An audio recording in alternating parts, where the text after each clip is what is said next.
warahmatullahi wabarakatuh. Ya, selamat pagi ya semuanya. Selamat siang. Udah siang sekarang. Ya, mudah-mudahan semua dalam keadaan sehat. Nah, dan hari ini kita masuk ke materi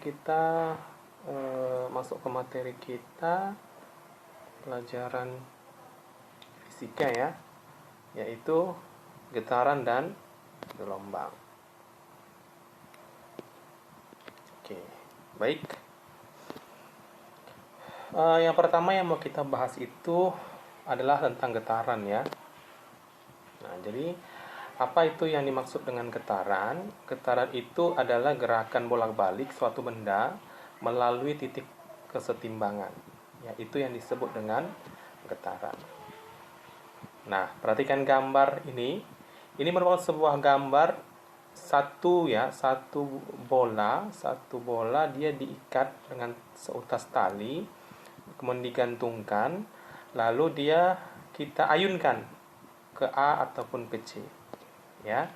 Nah, jadi dari gambar yang di samping ini kita bisa melihat bahwa satu gerakan penuh dari ilustrasi bandul tersebut itu terdiri dari, kalau kita menggerakkannya dalam keadaan diam, yaitu tegak lurus dia ya. Nah, berarti posisi bandulnya atau posisi bolanya berada di B ya. Posisinya berarti berada di B.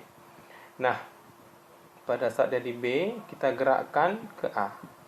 Kemudian dia akan kebalik, tapi sebelum menuju ke C, dia pasti akan melewati B dulu ya kan. Dari B ke A, sebelum ke C, dia harus kembali dulu ke posisi si B, barulah dia menuju ke posisi C, baru setelah itu balik lagi dia menuju posisi B. Atau yang bagian B, nah dari A, B, C, B, A, balik lagi. Dari A menuju ke B, menuju ke C, kemudian balik lagi ke B, ke A. Begitu juga dengan yang C. Dari C ke B, ke A, balik lagi ke B, dan kemudian kembali lagi ke C. Itulah pergerakan atau getaran daripada si bandul di gambar tersebut ya. Nah, dari getaran itu ada yang disebut dengan simpangan dan juga ada amplitudo getaran ya. Ada simpangan dan juga ada amplitudo getaran. Apa itu simpangan? Simpangan adalah jarak beban ke titik setimbang. Jarak beban ke titik setimbang. Sedangkan amplitudo adalah simpangan terbesar dari suatu getaran. Ya, jadi besaran amplitudo dilambangkan dengan A, amplitudo itu dilambangkan dengan A. Jadi dari gambar yang di atas tadi kita bisa melihat bahwa amplitudo dari pegas tersebut adalah jarak AB atau jarak AC ya. Coba kita lihat. Jarak AB atau jarak AC, nah, itu disebut dengan amplitudo. AB atau AC ya.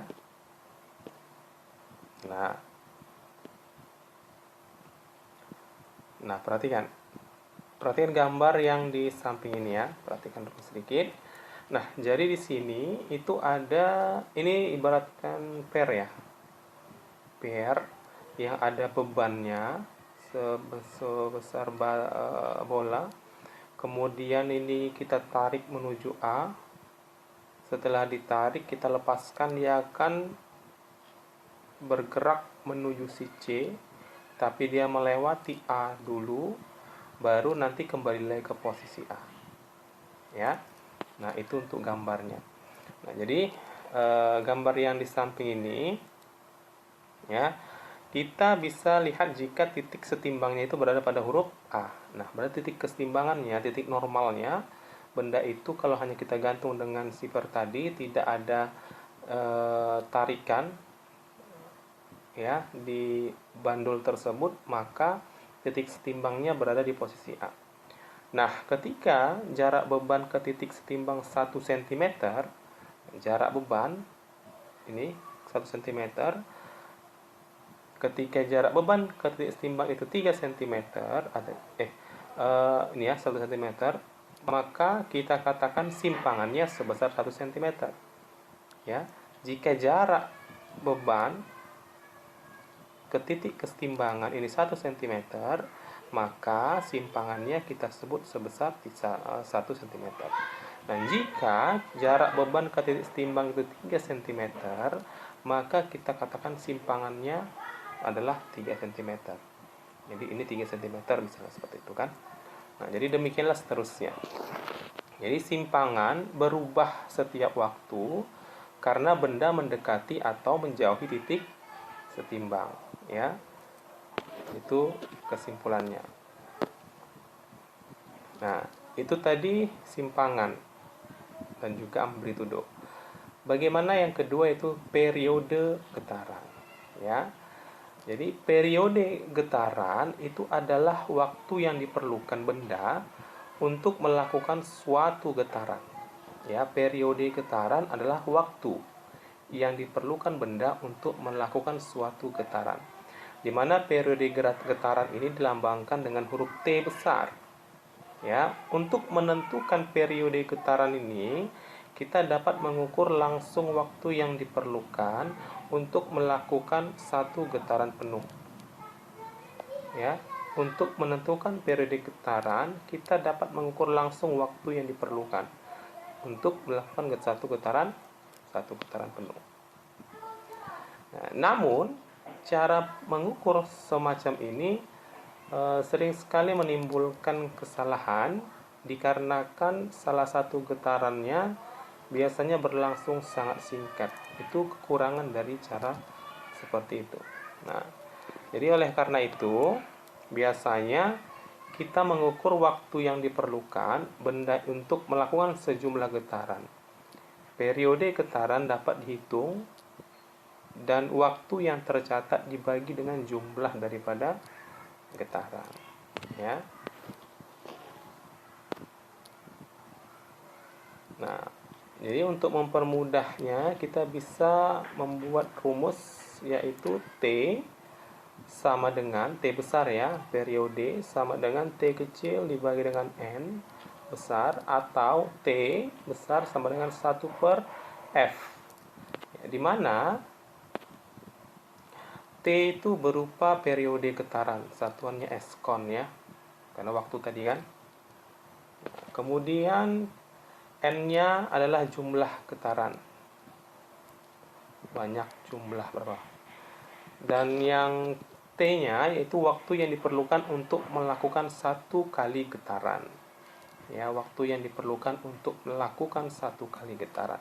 Jadi rumus untuk mempermudah dalam mencari periode itu sama dengan T waktu per jumlah getaran, atau periode sama dengan 1 per F. F itu adalah frekuensi getaran, ya. Nah, ya, kita langsung saja menuju ke contoh soal. Mudah-mudahan yang tadi disampaikan bisa langsung kita aplikasikan supaya lebih jelas, ya. Nah, coba perhatikan contoh soal berikut ini. Jika sebuah bandul yang digetarkan menyebabkan bandul tersebut bolak-balik hingga 15 kali. Ya, bandul tadi, bola tadi kita goyangkan, kita getarkan, kemudian kita hitung sampai dia kembali ke posisi semula, ke titik setimbang, sebanyak 15 kali dia getarannya, bolak-balik. Nah, waktunya itu selama 30 detik. Nah, sekarang kita disuruh mencari berapa besar periode getarannya, ya. Nah, bagaimana cara mencarinya? Tadi sudah ada rumusnya kan. Pertama sekali kita tentukan dulu yang diketahui pertama N, 15 kali getaran, ya, itu jumlah kan, jumlah berapa kali dia bergetar setelah kita gerakkan bandulnya. N-nya 15 getaran, kemudian waktu getaran sebesar 30 skon, ya, maaf salah ketik ini, 30 skon. Kemudian yang ditanya adalah T. Nah, masukkanlah rumusnya. T sama dengan T per N. Ya, waktunya per dengan jumlah getaran. Jadi 30 kali UT-nya sebesar 30 dibagi dengan 15 karena jumlah getarannya sebesar 15. Maka hasilnya sama dengan 2 skon. Jadi periode dari bandul tersebut yang tadinya dia bolak-balik setelah kita getarkan sebanyak 15 kali dan kita hitung waktu pada saat dia bergerak sebanyak 15 kali yaitu sebesar 30 detik dan kita hitung dapatlah periode dari pergerakan bandul tersebut sebesar 2 skon. Ya. Jelas ya?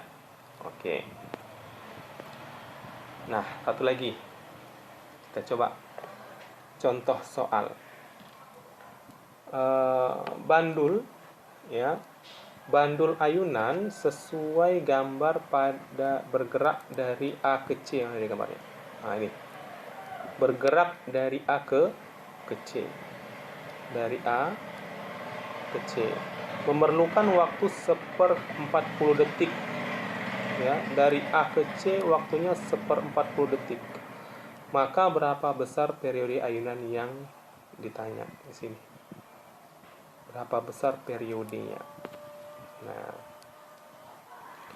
jadi kita perhatikan untuk periode ayunan pada gambar yang di samping, waktu yang diperlukan dari A ke C ditambah waktu dari C ke A.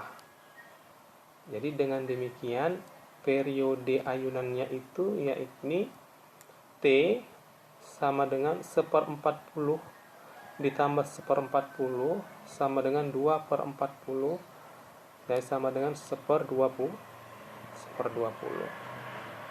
Ya, jadi periode dari ayunan tersebut yang waktu tempuh dari bandul bergerak dari A menuju ke C itu sebesar 1/40, maka hasilnya adalah 1/20. Oke, gampang kan? Nah, yang terakhir. Contoh, bandul bola besi berayun dari A ke B kemudian menuju ke C di gambarnya. Ya, dari A ke B lalu ke C. Ini waktunya 0,6 detik atau 0,6 skon. Kemudian jarak dari A ke C itu sebesar 15 cm. Ya, maka berapakah periode ayunannya? Berapa frekuensi ayunannya dan berapa amplitudo ayunannya? Nah, perhatikan. Berapa periodenya, berapa frekuensinya dan berapa amplitudonya. Yang pertama, untuk periode ayunan ya. Jadi tadi kan disebutkan bahwa periode ayunan itu adalah waktu yang dibutuhkan oleh bandul dari titik A kembali lagi ke titik A. Ya. Dari titik pusat kembali lagi ke situ. Jadi A menuju ke B, lalu ke C, ke B lagi baru ke A. Berarti 2 kali waktu dari AC. A ke C, C ke A. Berarti 2 kali ya. 2 kali waktunya. Jadi diperolehlah 2 dikali 0,6. Jadi periodenya sama dengan 2 dikali 0,6. Ya, waktunya tadi 0,6 berarti sama dengan 1,2 skon. Ya. Yang kedua, frekuensi ayunan. Ya, frekuensi ayunan. Nah, kita dapatlah untuk mencari frekuensi itu kan sama dengan 1 per periode. Periodenya tadi kita dapat 1,2. Ya, 1,2. Maka 1 dibagi 1,2 itu sama dengan 0,83 Hz. Jadi frekuensi dari ayunan tersebut setelah dia bolak-balik sebesar 0,83 Hz. Kemudian amplitudonya, amplitudo atau simpangan ayunan yang paling jauh, yaitu A jarak AC dibagi 2. Ya, jarak AC dibagi 2 berarti 15 dibagi 2 sama dengan 7,5 cm. Itu adalah simpangan yang paling jauh. Jadi jarak terjauh dibagi dengan 2. Oke? Nah, oke, baik, sampai di sini dulu penjelasan kita pada pertemuan kita setelah UTS kemarin. Kira-kira kalau ada yang kurang jelas, boleh ditanyakan. Silakan ditanyakan. Diketiklah pertanyaannya di kolom komentar di video ini, dan nanti akan kita diskusikan, ya. Akan saya jawab pertanyaan-pertanyaan kalian. Kita sama-sama kita diskusikan. Mudah-mudahan tidak ada yang merasa tidak bisa untuk mengerjakan soal ini, masih gampang. Ya, nah sampai sini saja dulu. Lebih dan kurang saya mohon maaf. Wabillahi taufiq wal hidayah. Wassalamualaikum warahmatullahi wabarakatuh. Selamat siang semuanya.